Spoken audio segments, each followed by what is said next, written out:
18 de fevereiro. A prioridade número 1 da família. Dia 1. E Deus disse: façamos o ser humano à nossa imagem, conforme a nossa semelhança.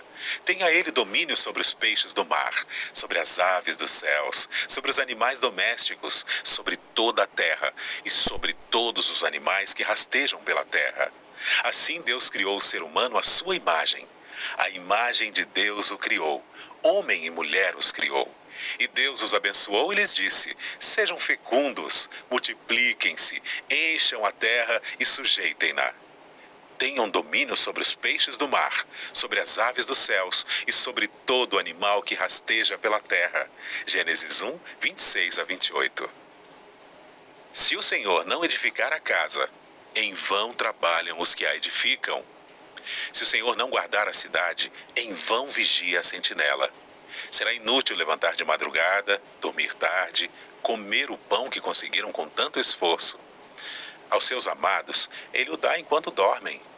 Herança do Senhor são os filhos, o fruto do ventre seu galardão.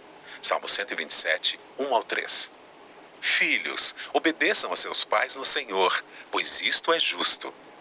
Honre a seu pai e a sua mãe, que é o primeiro mandamento com promessa, para que tudo corra bem com você e você tenha uma longa vida sobre a terra.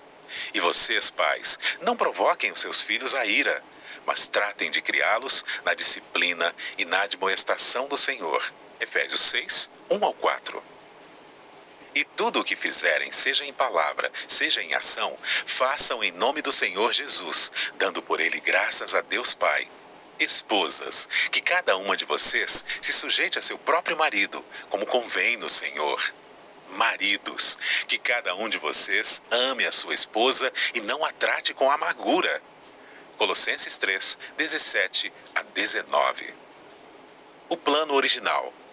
Deus criou o ser humano para sua própria glória, para que depois de testada e provada, a família humana pudesse se tornar uma com a família celestial. Era o propósito de Deus repovoar o céu com a família humana. Comentário Bíblico Adventista do Sétimo Dia, volume 1, página 1190. Deus pretende que as famílias da terra sejam um símbolo da família do céu. Os lares cristãos, estabelecidos e mantidos de conformidade com o plano de Deus, contam-se entre as suas instrumentalidades mais eficientes para a formação do caráter cristão e para o avançamento de sua obra. Testemunhos Seletos, volume 3, páginas 63 e 64. No plano divino de educação adaptado às condições do ser humano após a queda, Cristo ocupa o lugar de representante do Pai, como o elo entre Deus e o ser humano. Ele é o grande educador da humanidade e ordenou que homens e mulheres fossem seus representantes. A família era a escola e os pais eram os professores. Livro Educação, página 22. Anjos visitam os lares. Os anjos de Deus visitarão com frequência o lar em que a vontade de Deus domina. Sob o poder da graça divina, esse lar se torna um lugar de refrigério para os peregrinos abatidos e cansados. Mediante domínio próprio vigilante, impede-se que o eu se afirme. Formam-se hábitos corretos. Há cuidadoso reconhecimento dos direitos do outro. A fé que atua pelo amor e purifica a mente serve de leme, presidindo a toda a família. E recebereis poder, página 141. Os anjos de Deus, que ministram em favor dos que serão herdeiros da salvação, ajudarão vocês a tornar sua família um modelo da família celestial. Livro Orientação da Criança, página 382. Poder para transformar o mundo. A juventude e a infância de hoje determinam o futuro da sociedade. E o que esses jovens e essas crianças vão ser depende do lar. A falta de boa educação em casa pode ser responsabilizada pela maior parte das enfermidades, de miséria e criminalidade que a humanidade sofre.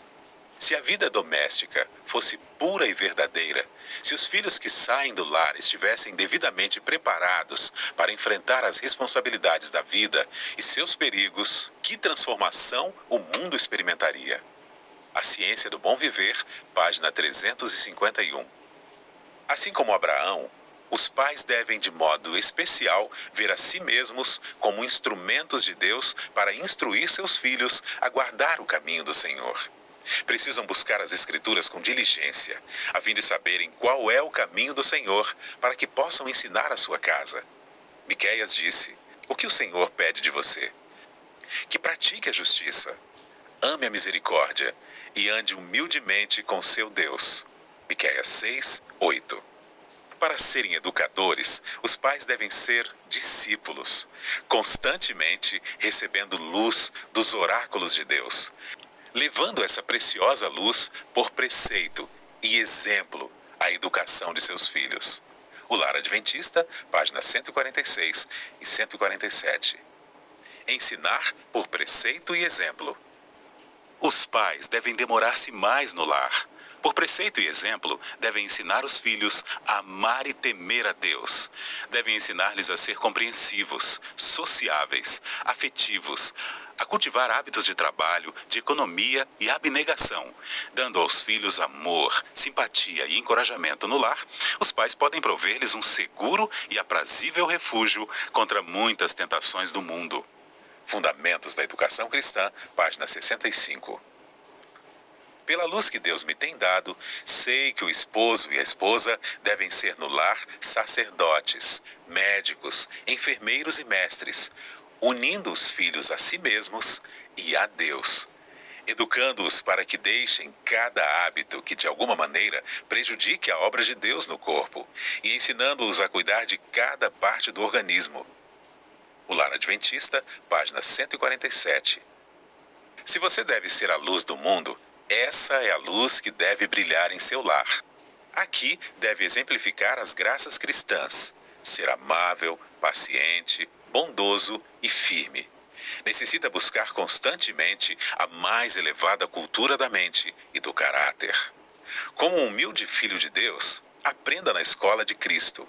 Busque constantemente desenvolver suas habilidades, procedendo da maneira mais perfeita, nas ações no lar, tanto por preceito como por exemplo.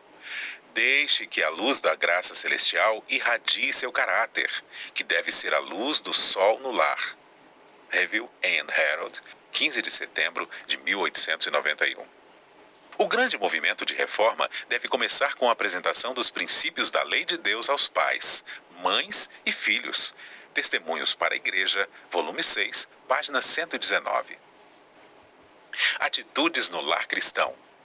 Os que estimam o Espírito de Cristo manifestarão polidez no lar, um espírito de bondade, mesmo nas pequenas coisas.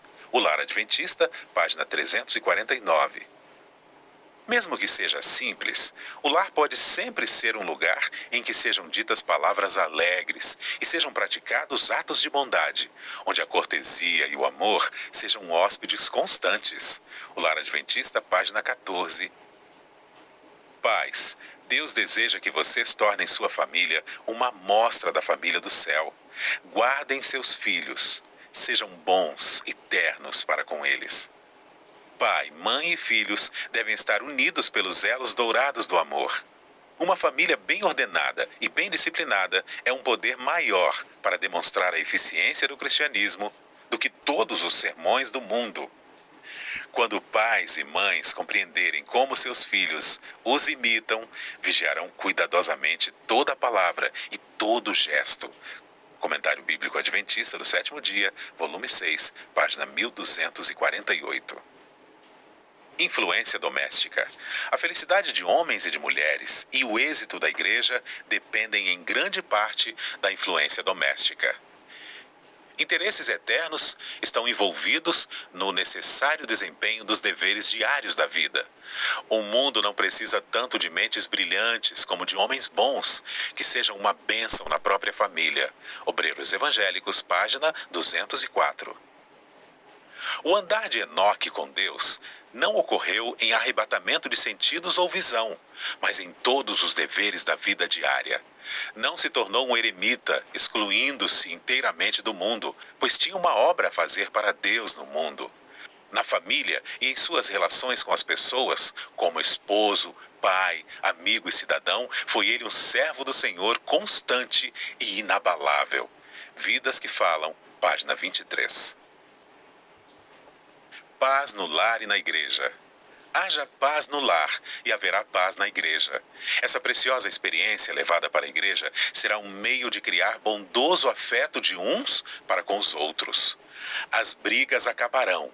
Será vista a verdadeira cortesia cristã entre os membros da igreja. O mundo conhecerá que eles têm estado com Jesus e que dele têm aprendido.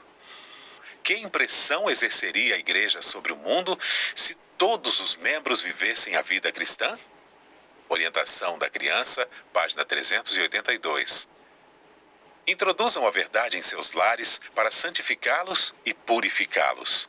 Não a mantenham no pátio exterior. Muitos que se dizem cristãos são cegos a seus próprios interesses. Deixam de ver completamente o que Cristo faria por eles, caso fosse admitido em seus lares. Esforcem-se os cristãos tão diligentemente por obter a coroa da vida como as pessoas. Escolha 5 familiares que ainda não tomaram a decisão de entregar a vida a Cristo ou que estejam afastados da igreja e comece a orar por eles. Acesse mais conteúdos em adv.st/10 dias de oração.